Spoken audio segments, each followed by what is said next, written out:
The regret of missed opportunities.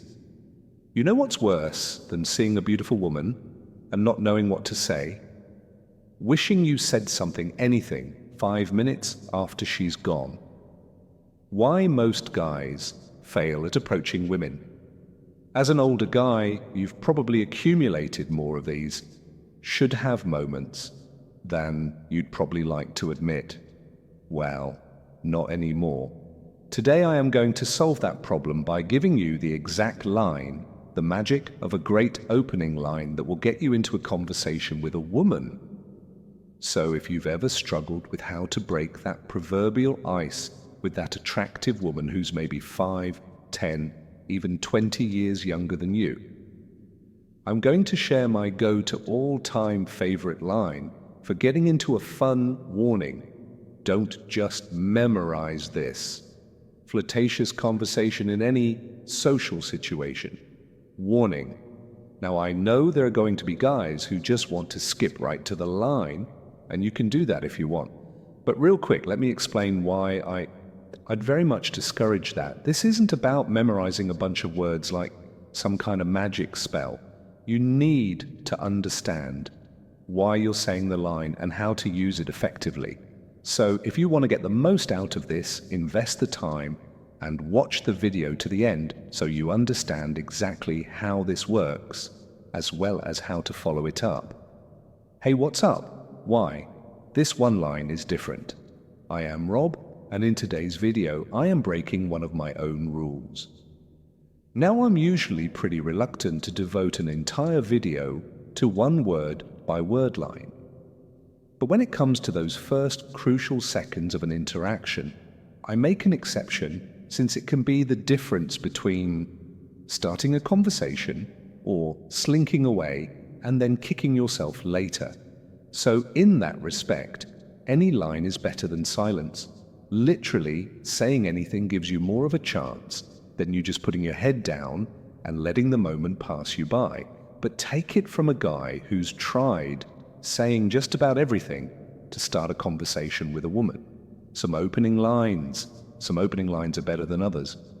But let's not overcomplicate here. All the great opening line does is it gets you into a conversation and it gets it off on the right foot. Now, what I found works for an opening line is something that's strong and direct, but it doesn't go too far and resort to flattery or supplication. Also, a truly good line is polarizing. It's binary, meaning it either gets you into a flirty interaction or does it. But there's no gray area here, right? The psychology of a great opener. There's no polite small talk or pointless conversation. You're not pretending to ask for help or feigning friendliness. Ask her, "Oh, do you know what time it is?" You're establishing an attractive, flirty framework that a woman can either accept or she can opt out of. But if the conversation progresses, if she stays and continues the interaction, you can pretty safely assume that it's on because she's attracted to you. For most guys starting out, it's hard to understand why this is so important, but it really is win-win here. You're either getting yourself into a high-quality interaction or you're saving yourself time, and more importantly, you're burning away your ego, which is critical for long-term success. Let me explain this latter point because it's equally, if not more important than the flirty interaction, right? And here's why. Guys who are good with women aren't affected by criticism. They're really not afraid of rejection.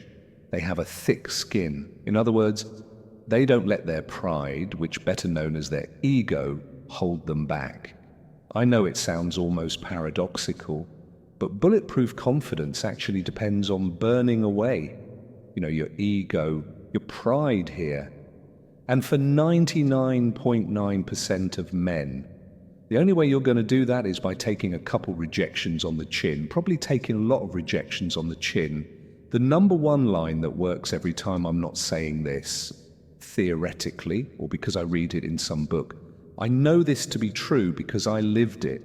I've taken more rejections, if probably anyone. To every guy watching, I'll bet you a beer that I have been rejected by way more women than you have. And while I'm not going to sit here and pretend that any of those rejections were fun or I enjoyed them, What I can say with 100% certainty, with 100% conviction, is not only do I not regret any of them, I'd actually do them all over again. Even the harshest, nastiest ones, in fact, I'd especially do those over at the end of the day. Think about it like this, right? The sum of my successful approaches gave me what I always wanted, which is beautiful women in my life. But the sum of my unsuccessful approaches gave me what I really needed, which is a bulletproof mindset, where the only opinion that mattered to me was my own opinion of myself. Now that I set the stage, we can move on to the line. So here it is. When you see a woman that you find attractive, a woman that you want to walk up and meet and flirt with, I want you to say, "Hey, I need to borrow you for a second." That's it. Write it down. Memorize it. Make it part of your go-to. "Hey, I need to borrow you for a second." Nothing fancy. It's very simple, right? But it's so simple that no one is going to think that you're reciting pickup lines, or that you're doing anything that's weird or unusual or unnatural. It's totally under the radar. But there's a lot of psychology and subtext baked into those 9 words. Why this line works, the science behind it. Understanding some of that psychology and that subtext is going to help you to use this simple line even more effectively. Also, I'm going to give you a roadmap for what to follow up with, what to say next. But let's start by quickly looking at the psychological underpinnings, which I'm going to summarize in 4 points that explain why this line works so well. So first, it's direct, yet it's not overly forward. You're not supplicating with compliments. You're not beating around the bush. It cuts straight through the noise. You're a man who knows what he wants. Second, it's polarizing, a great line. It doesn't leave you in this conversational limbo with polite small talk. She's either going to opt in because there's a spark, or she's going to gracefully opt out, but there's no gray area here, which saves you a lot of precious time. The third reason that this line works is that it sets a high-value frame. "I need to borrow you" subtly places you in the position of authority. Women respond to men who project confidence, not guys bending over backwards for approval. So you're setting a dominant but playful frame right from the start. And finally, the fourth reason is that it's simple, and it's easy for you to remember. When you see that attractive girl, you're not going to hesitate, you're not going to freeze, because it's so simple. It doesn't allow you to overthink anything. Once you see that attractive woman, you know exactly what to do, exactly what to say, so that you're ready to go at any moment. Also, this line sets up a conversational framework that's attractive because it creates instant intrigue. How to handle her response. Most women are going to respond by asking you for what, and that's precisely what you want. You've gotten her curious and engaged. Now I'm going to explain exactly what to do next, and how to handle, basically, whatever a woman throws at you. But first, I need to clarify something. Remember when I said that this line works every time? Now, I didn't mean that you're going to get every woman's number, or even that every woman is going to flirt with you. What I meant is that a line like this works at its core purpose, which is getting a clear answer. If she's open to talking to you, she'll show interest in why you need to borrow her. If she's not interested, she's going to make that very clear too, which, like I said before, is actually a good thing. You see, most guys waste time in polite but pointless conversation and hoping that something is magically going to happen.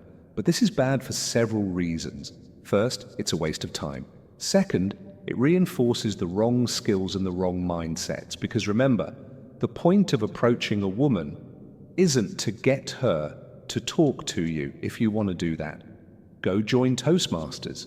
The point is to attract her. Point is to flirt with her. But probably the biggest reason is that trying to approach a woman in a roundabout way, it's cowardly, as well as is just downright immature. With a line like this, you're either in a potentially flirtatious interaction or you move on. but there's no ambiguity here, right?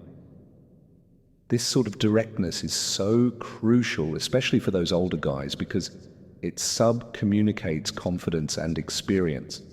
You're not trying to trick her into a conversation. You're not trying to hide your intentions. You're being upfront about your intent while maintaining a playful, masculine frame. All right, so now let's look at how to handle when a woman says something like, "For what?" or whatever she might say. As long as she doesn't outright dismiss you, I want you to interpret whatever she says, whatever comes out of her mouth, after you as a borrower, as her teeing you up to display your personality. This will become a self-fulfilling prophecy. Look at it as if she just threw you an alley-oop for you to slam home here. Now for me, one way that I used to like to respond to this is, let's say I was approaching a girl at a bar, right? And I asked a borrower for a second. If she said, "For what?"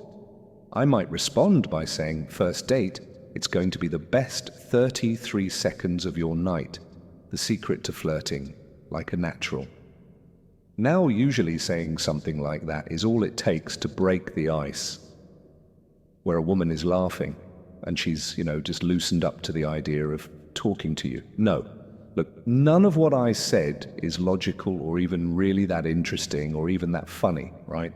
But I'm conveying to her that I'm fun. And that's what women are really looking to see from a guy that she just met. Don't believe what you see in movies. Women aren't looking for some kind of highbrow wit or this dazzling display of intelligence.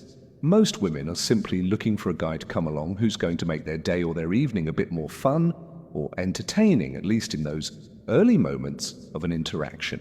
Take it from the guy who is approaching thousands of women. The bar is set very low for those opening moments. In fact, overgaming is actually a very common mistake that a lot of guys make here. A lot of guys make when they approach women. They think they need to come in and display this checklist of incredible, attractive qualities in the first tens, and that just causes them to fail in this spectacular fashion. Trust me, take the pressure off yourself. You don't need to be Voltaire in those opening moments. You just need to show her that you seem fun. And that fun is your value, right? The fun is the value that you're bringing. And if she thinks you could add value to her night or to her day, she's going to be open to meeting you, to talking to you, to flirting with you. In fact, even when I respond with something a little bit more direct, like when she asks what I need to borrow for, sometimes I'd say, "Because you're adorable, and I had to come over here and meet you," and that's a little bit more direct. So that creates a bit more tension. So once I say that, I usually follow up by saying, "So that's funny story. The young Arnold experiment why I'm going to make you my girlfriend for the next hour." Now, let me be clear. I've never actually had a woman actually think I was seriously asking her to be my girlfriend. Obviously, this is said in a playful, sort of tongue-in-cheek way, and it's important not to get too hung up on the words here, but instead look at what I'm communicating by saying that, right? Which is, I'm communicating fun. I'm letting her see that I don't take myself too seriously, and that I'm coming back to our favorite word here, that I'm fun. I keep emphasizing that word because that's all you should be focused on. When you're approaching a woman, you're not approaching like you're, James Bond or some other character that you've seen in a movie. You're simply approaching her like you're a guy who brings a fun energy, a guy who has a fun vibe. Because if you do that, you can say almost anything. You can follow up. I need to borrow you for a second with almost anything. In fact, I need to take a moment to tell you about my all-time favorite response to a woman asking, "For what?" And it wasn't even something that actually said. It was something that actually one of my former students said. This happened back when I was in New York, back when I was going out and I was teaching live programming almost every other weekend, right? So this one night I had this student that was like this muscular German guy who looked and even sounded a lot like a young Arnold Schwarzenegger. So we were in a nightclub, and I had young Arnold approach some girl, and I told him to use a "hey, I need to borrow you for a second" line, final thoughts and how to keep the conversation going. And the music was so loud that even though I was standing pretty close by, I couldn't hear what was actually being said. So they're kind of talking, and then I hear young Arnold scream, "We need to do it for love." It was one of those moments where I was left scratching my head, wondering if I just heard what I actually heard. Later on, though, young Arnold, he gave the play-by-play of what happened. So he told me that he followed the plan. He walked up to where he asked to borrow for a second. He got the predictable for what response. So he told her that they needed to go on a speed date. And the girl, she said something to him in response, but he couldn't really hear because this music was really loud. So he just cut her off and said, "Come on, we need to do it for love." And he put his hand out, and sure enough, the girl took his hand and he whisked her off into a quieter part of the nightclub where they actually could hear each other and actually ended up having a really good conversation. Now, as you can imagine, young Arnold was a believer in the "hey, I need to borrow you for a second" line after that night. And once you give it a try, I guarantee you that you're going to be a believer too. Just remember, the key is to walk up and bring that fun. And then no matter what a woman says, make sure that you maintain a dominant but playful frame, because that's what's consistent. When you walk up and you use such a dominant and playful opening line like, "Hey, I need to borrow you for a second," as long as you don't suddenly, switch to supplicating or you start nervously backtracking and explaining yourself, you should be good to go. Now, as the conversation goes on, the most important thing to remember as an older guy who's bantering and flirting with a younger woman is maintaining an attractive conversational frame. That means adopting an authoritative frame that aligns with the tribal leader masculine archetype. Now, if you don't know what that is or you need to brush up on it, I actually made an entire video on this exact topic, and it's right here on YouTube. So what I highly recommend you do is you watch that video right now, and we're going to put a link to it here so that you can go ahead, see the card, and you click right on it right now, because to really understand how to flirt and banter with an attractive younger woman, you need to understand how to set the right frame as well as how to maintain it through the conversation. And now, if you've enjoyed today's video, hit that like button. Next steps: master the tribal leader frame. Drop a comment below. Tell me what you learned from this video, or when you plan to try this. Or even tell me a story of you going out and trying it out for yourself. Maybe we'll get another Hall of Fame response like young Arnold. And if you haven't already, subscribe for more weekly videos that are going to help you date the women that you actually want. Remember, don't let your ego stop you. Don't fear rejection. And the next time you see that hot, attractive younger woman, that woman who catches your eye, remember, it's as simple as, "Hey, I need to borrow you for a second."